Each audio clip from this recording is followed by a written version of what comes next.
Welcome back, naval enthusiasts. Today, we're diving into the heart-pounding world of high-speed naval warfare with a vessel that's been turning heads since its inception.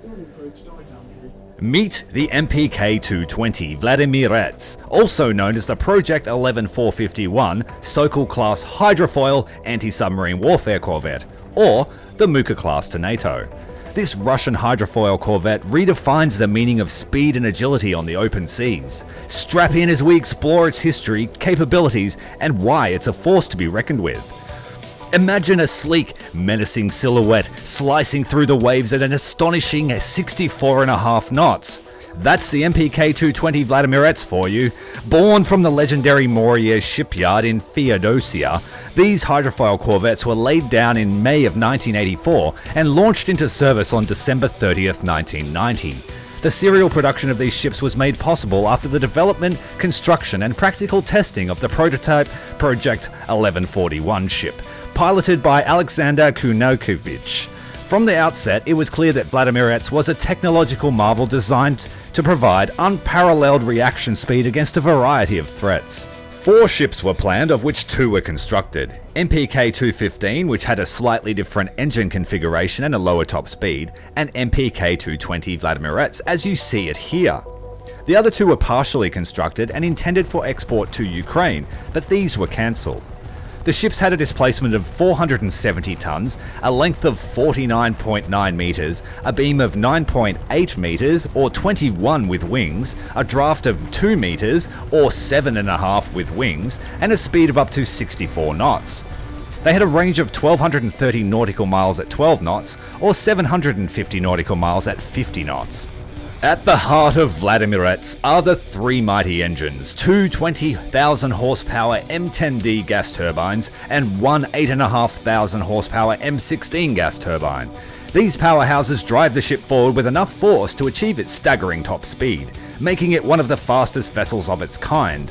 With 3 dual fixed pitch propellers and 2 rudder propellers, coupled with a bow thruster for precise control, the Vladimirets is capable of impressive feats of agility for its size. But speed alone isn't the Vladimirets' only trick. Like most Russian coastal boats, it's armed to the teeth with formidable arsenal, designed to engage and destroy threats on all fronts.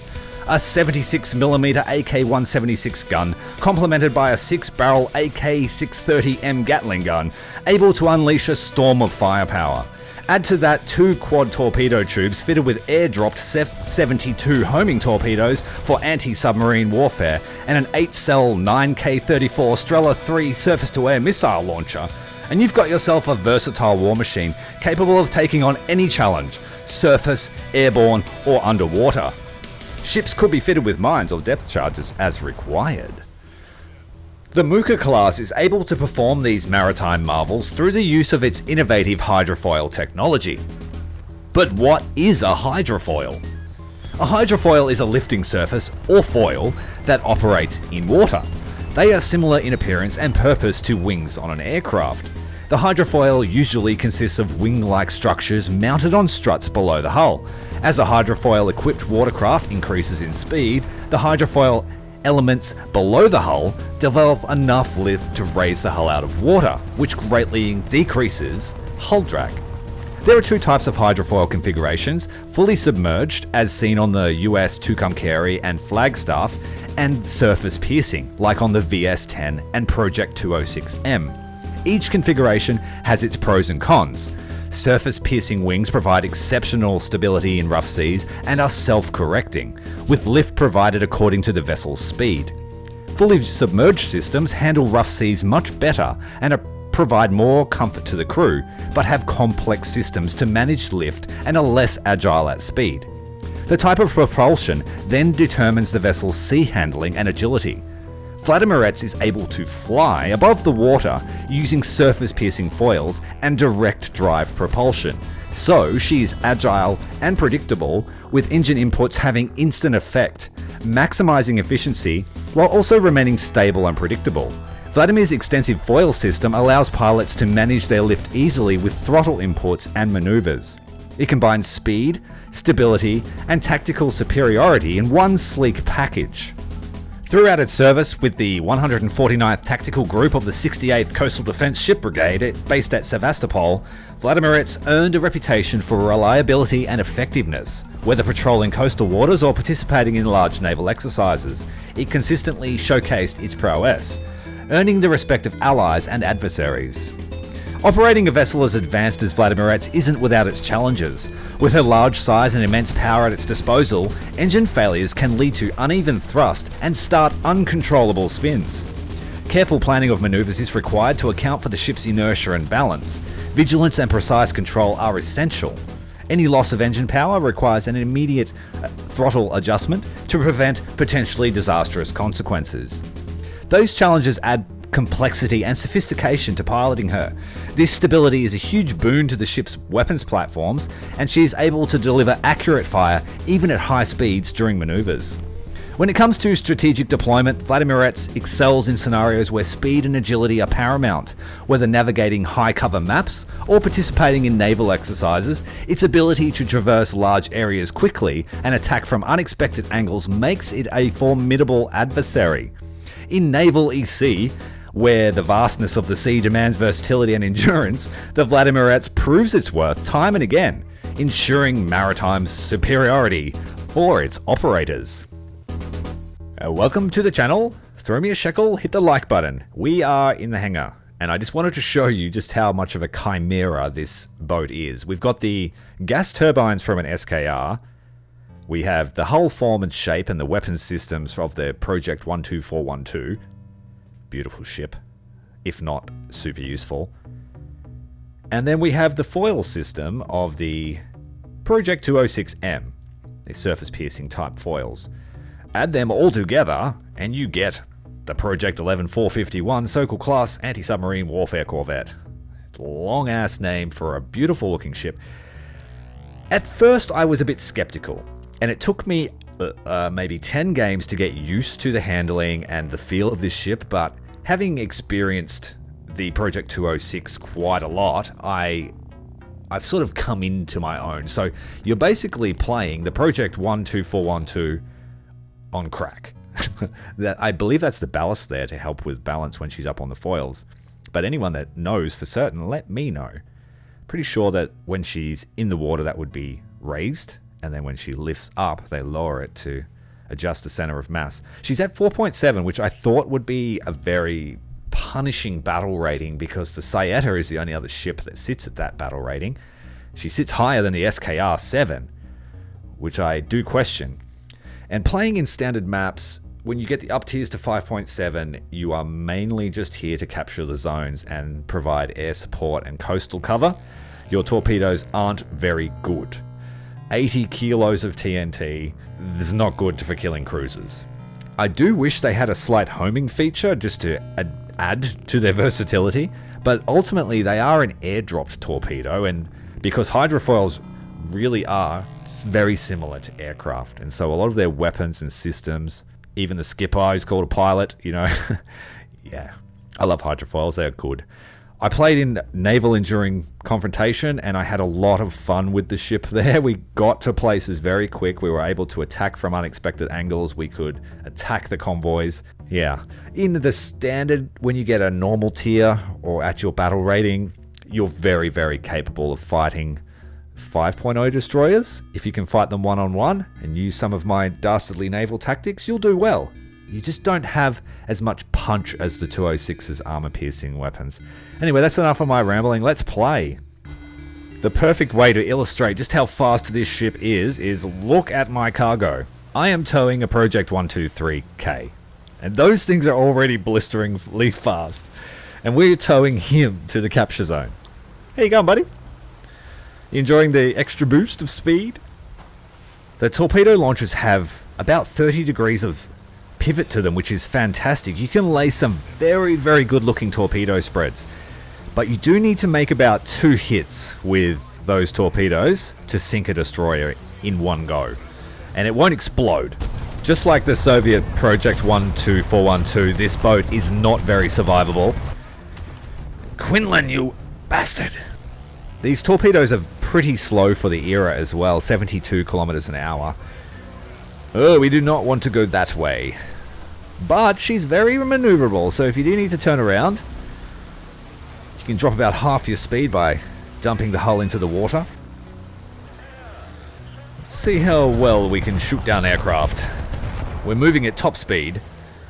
We'll have to wait for him to get a bit closer. But I feel like I am the target. Yeah, he's turning towards us. Straighten up. Narrow down our profile a bit. We'll use the main gun. Counting for our momentum, we managed to take him down. I'm determined to kill this Russian destroyer. I was shooting at him before. Oh, we're getting clapped. Invisible 40 mils are destroying our hull. Fish away. There we go. We've got destroyers everywhere and we're right in the center of the action. And, oh, QUINLAN. The LCS are just OP. The stopping distance of the boat is very good too. Full back. Full starboard turn. As the hull digs in. Back to full ahead. To keep our momentum up, RPM up. There you go. 120 to 30 k's an hour. I haven't got thrown overboard. Fish away. Oh, suffer not the LCS. Purge the heretic. Oh shit. He almost took me out, but I deleted him. They are so powerful against coastal boats, it's ridiculous. Here's something you don't see every day, a B-17 in naval, or at least I don't see them. Let's see if we can clap him before he gets to us. Getting run over by AI destroyers. Oof. Snapped him in half. Ooh, another one. Japanese torpedo boat. Take that. Oh, you need more. Thank you very much. A Japanese float plane. Nice easy match. Quite a few kills. Nothing too exciting. Well on our way to grinding out this vessel. You either love or either hate this map. If you're a cruiser and a battleship captain, you probably hate it. If you're a coastal captain, you will probably enjoy it. It's one of the better ambush maps. And let's see if we can't leverage the speed of the Sokol-class and get to Bravo, or at least get some torpedoes out before they've even spawned in. One of our friends here in the HMS Calvin is worried about his spawn position.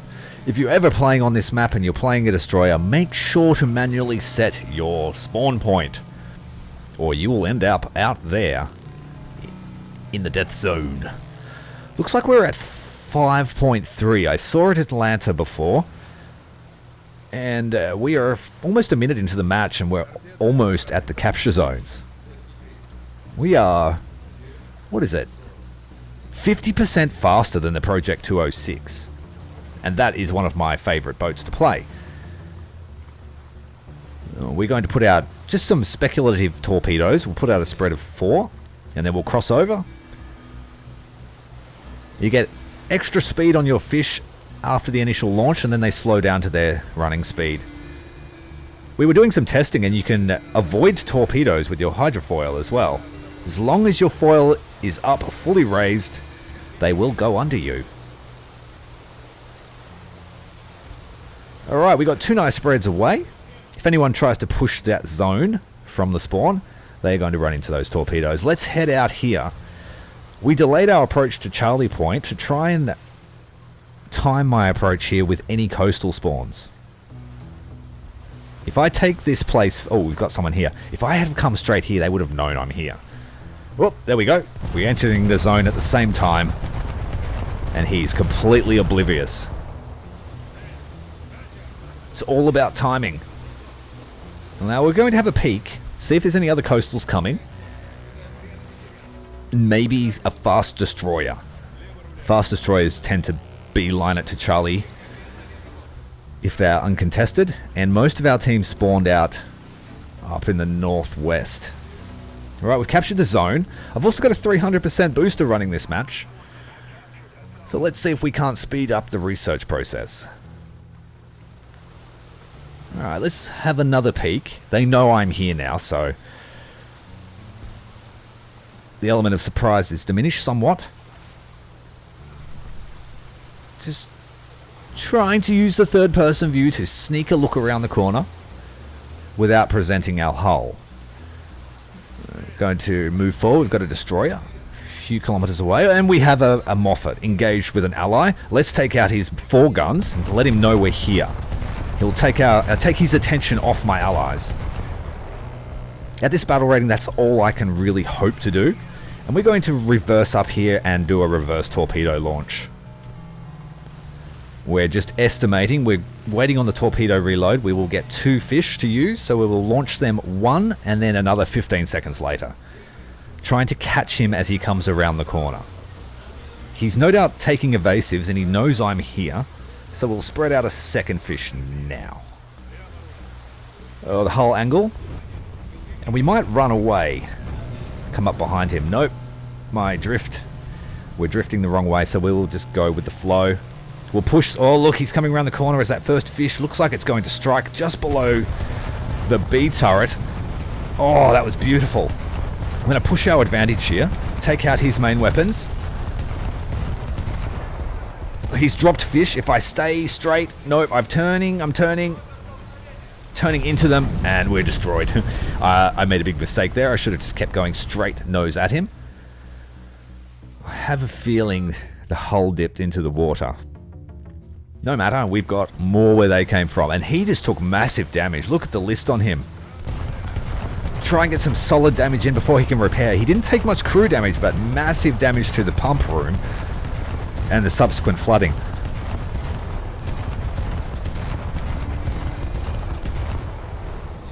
That's why I say you need 2 torpedoes to cause that catastrophic flooding that can't be fixed. He's got help from an ally. We're trying to feed some shells over the rocks, but it's not working. Despite our height, not able to get them over that rise. So, going to dump our fish here. He's critically hit. Looks like he's getting his flooding fixed, thanks to his ally who's provided smoke support, so we will delete him. And we've got a Clemson coming in the background too, so it's going to be a double destroyer fight. One is crippled. We'll get the other fish off on the port side. Nice even spread here. If anything, we just want them to panic. He seems to have forgotten about me, so we're going to repeat the process, take out the front guns, then take out the rear guns, heading towards his bow to try and mask up those rear turrets so he cannot shoot at us. He's going to head into a reverse to try and bring that rear turret around, so we'll leverage our speed and get around his nose. There's no way he can maneuver fast enough. So then we only have to deal with 1 set of guns. The Clemson's not... He doesn't even know we're here. So we're just going to keep deleting the bridge and the 4 guns. He cannot move. And that's enough to silence him. So it took 2 of these Corvettes to take down a Moffat. He almost took us down, but I'm pretty happy with that. And now we're just going to give Clemo the pain. My experience with the Project 12412 is Clemson's hate Gatling guns. All of their casemates just die. They cannot get their weapons back on. We've still got those torpedoes running in at him. We might end up with 3 kills here. Looking out for air support. We've got a radar contact. Calling out that to the allies. Height 1,000 meters. There we go. 3 kills. Just had a minor choking attack after all that success. So I'll have to edit that out. That was terrible. Have a drink, sir. We've got a bunch of destroyers and they just are oblivious to the fact that I am capturing the zone. So we're just going to try and harass the anti-frag armor on the DD. US destroyer is a little bit too strong for our 76mm. We have 11 mil of pen, which is really only good for taking out light modules. Can't really get through a destroyer skin unless you batter it consistently. Alright, turning around, dropping some smoke to keep us safe. Let's spray him with the 30. If anything, we're just trying to shatter his morale. I have to get into the habit of using this more. I stopped using this gun because you never used to be able to reload them. Recent change lets you reload them now, so feel free to spray away. It does take about a minute to reload the gun though, and then you have to actually reload it again. So putting it in the ship and then reloading it. And the Summers has got us from behind. Oof. Bastard. I was talking about Oblivious before, and... what boat? No, not the 206, you're too light. Let's go the 204. This thing loves this map. Got a destroyer right here in the spawn. Going to be food for our RBU. If you play Corvettes right on the right maps, you can take them to any battle rating. These Soviet Corvettes are very capable. I am sad that the new boat did not get its Strelas. It's supposed to have the Strela 3. It is also supposed to have countermeasure launchers, which are modelled. And it is also supposed to have mines and depth charges. Gaijin, please. Depth charges would be amazing on... on the Sokol. The Mukha. Those late Russian designs tend to have a variety of names and designations. And then NATO does designating them themselves. But there weren't very many of these ships made. They only made 2 out of 4 planned. So that does make me question whether it really was effective.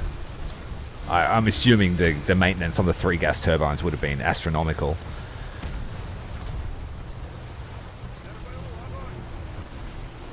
If anyone in the Russian community knows more about these ships, feel free to enlighten me.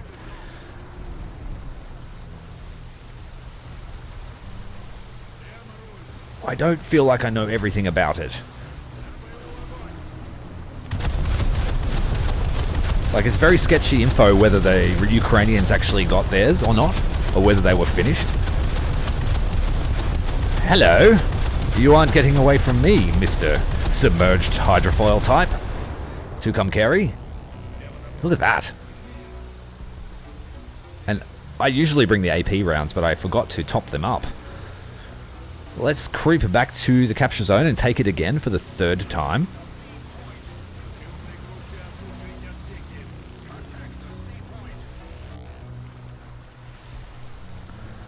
I can't quite bring the gun around there. The angle's not the best. Oh, we go. We'll try and get some out before he gets around. He's turning to avoid. Oh, massive damage. Almost a kill. Hopefully he sinks out. We've got aircraft inbound. We've got a swarm of aircraft inbound, so I'm trying to take cover behind these rocks, make it harder for them to make an attack on me. We also have another destroyer coming. So we'll try the same trick as before. But unfortunately we cannot reverse. We're not as maneuverable in this boat. And this one's this one is considered a fast Corvette. Pretty much useless in the anti-air role, I'm sorry. Oh, now I've been caught lacking. There's a destroyer. Let's get some RBUs on him quick. Oh no, he shot me in the RBU button. Oh no. You're my only weakness. You shot me. Waiting for these RBUs to repair. I don't think luck is on our side today, sirs. Nope. Alright, we're out of boats. Cold in the location. We've seen a float plane trying to capture the Bravo point. My job is to try and save Charlie. Alright, we're going to go for the boat with a rocket strike. They've changed to trails. Oh, we overled. We'll have to go with guns, and we've lost our tail. We can't pull up from this. Sorry, boys. We've had to come back with the Lend-Least fighter. This is not one of my lineup fighters. I didn't quite have enough spawn points to bring my second attacker. So we're going to have to run Naval CAS support. And I see a fire as a bomber. It's a spec. Find the spec. Fire. No point trying to lead that shot, just let him fly through it. We got a critical, but it's not good enough for the Z12, Eric. Sorry, matey. I couldn't save your life. We have more fighters inbound. This might be... We'll let the first one go, otherwise we'll fall onto the tail of this second spec. And we must destroy the spec. Again, firing, let him go through it. Yes, first hit. We managed to take down the BTD, one of the stronger naval attackers. Let's do something fancy through the cliffs here. Just to humiliate him. Well, it looks like this game's going down to the wire, so we might hang around and see what happens. We managed to make it. Good on you, buddy. Made it to the Bravo point he's capturing, but there is a float plane on A, I think, or at least heading there. The one that captured this point. He's being sneaky. You can hear it. We need to capture this point, and this will be our match. Yeah. Giving orders to the rest of the team. Play the game for me, damn it. Well, there you have it. 300% booster paid off for once. I'm Cmdr. See you next time.